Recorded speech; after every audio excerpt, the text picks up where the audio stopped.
लाली उठ पडीम मारी फेस पकीरीम शादी बाद लगा तारू हे जान तू अपनी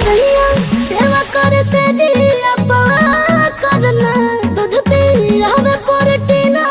मिला करना तबे भइल बा कमरिया मोर चाह करना तबे भइल बा कमरिया मोर चाह करना